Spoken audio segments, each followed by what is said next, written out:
পরিস্থিতি কতটা বিশৃঙ্খল হয়ে ওঠে আপনাদের সেই মুহূর্তের ছবি দেখালাম।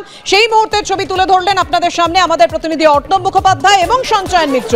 কিন্তু এখন ছবিটা কি? প্রশ্ন উঠছে পুলিশের পরিকল্পনা নিয়ে। এখন পুলিশ বলছে অযোধ্যায় দর্শনার্থীদের এই মুহূর্তে না আসার জন্য, কিন্তু কিভাবে এই মুহূর্তে ভিড় সামলাচ্ছে, পরিস্থিতি নিয়ন্ত্রণে আনছে পুলিশ, জানাবে আমাদের দুই প্রতিনিধি সঞ্চয়ন মিত্র এবং অর্ণব মুখোপাধ্যায়। প্রথমেই চলে যাব সঞ্চয়নের কাছে। সঞ্চয়, একেবারে মন্দিরের কাছাকাছি জায়গায় আমি এই মুহূর্তে পৌঁছে গিয়েছি।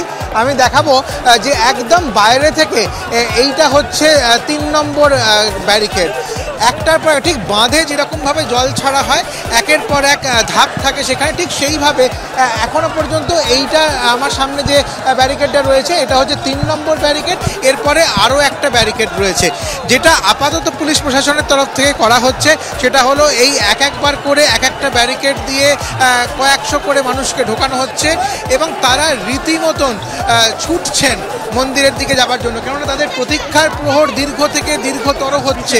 ঘন্টার পর ঘন্টা তারা অপেক্ষা করছেন, আর ঠিক সেজন্যই তাদের এই দৌড় আমরা দেখতে পাচ্ছি মন্দিরের দিকে। একটা আবেগ কাজ করছে, একটা ভাবাবেগ। প্রথম দিন তারা রাম মন্দির দর্শন করতে চান। এবার আমি দেখাচ্ছি একদম উল্টো দিকে শেষ যে ব্যারিকেডটা, সেটার কাছাকাছি পৌঁছবার চেষ্টা করছি।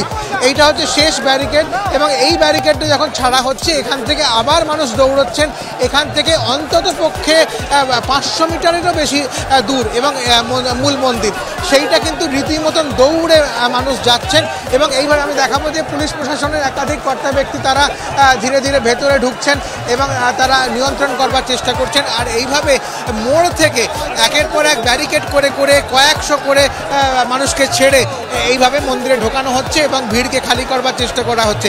তুমি যে কথা বলছিলে যে অযোধ্যা প্রশাসনের তরফ থেকে বলা হয়েছে যে আজকে যেন মানুষজন না আসেন, কিন্তু যারা ঢুকে পড়েছেন তারা কিন্তু আজকেই মন্দির দর্শন করতে চাইছেন। কেননা আমরা জানি যে গত 3 দিন মন্দিরের দর্শন বন্ধ ছিল, পরন্তু যারা 3 দিন আগে থেকে মন্দিরে অযোধ্যায় এসে পৌঁছেছেন তারা কেউ ছোট রামলালা বা নতুন যে মূর্তি প্রতিষ্ঠা হয়েছে তাকে দর্শন করতে পারেননি, মন্দির বন্ধ ছিল। তাই জন্য এই গত 2-3 দিনের একদমই অপেক্ষার স্রোতে বাঁধ ভেঙেছে কাতারে কাতারে। সেই কারণে দর্শনার্থীরা রামলালাকে দর্শন করতে চাইছেন।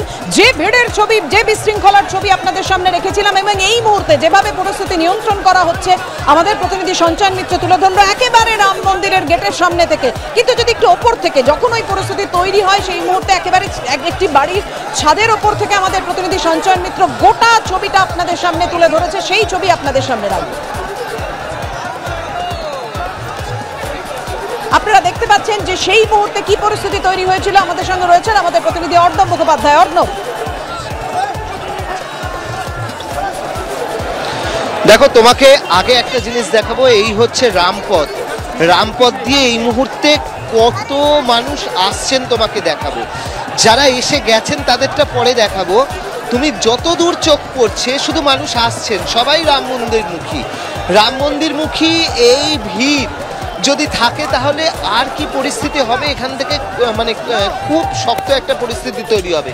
এবার তোমাকে দেখাবো ঠিক রাম মন্দিরের প্রবেশদ্বারের সামনে চিত্রটা। দেখো, এখানে এরম পরিস্থিতি হচ্ছে। পুলিশ যেটা করছে যে এই যে রামপথ আর রাম জন্মভূমি পথের মাঝখানে দেখছো একটা ব্যারিকেড রয়েছে, আবার ভেতর দিকে দেখো বেশ কিছু মানুষজন দাঁড়িয়ে আছেন। তার কারণ হচ্ছে পুলিশ একটা করে ব্যারিকেড ছাড়ছে, কিছু লোককে ঢোকাচ্ছে, তারা গিয়ে আবার ভেতরের ব্যারিকেডে আটকানো হচ্ছে, আবার সেখান থেকে ছাড়ছে, সেখান থেকে গিয়ে আরেকটা ব্যারিকেডে আটকানো হচ্ছে। এরম করে আস্তে আস্তে খেপে খেপে মানুষজনকে ছাড়া হচ্ছে, যাতে হচ্ছে কোনো পরিস্থিতি খারাপ না হয়।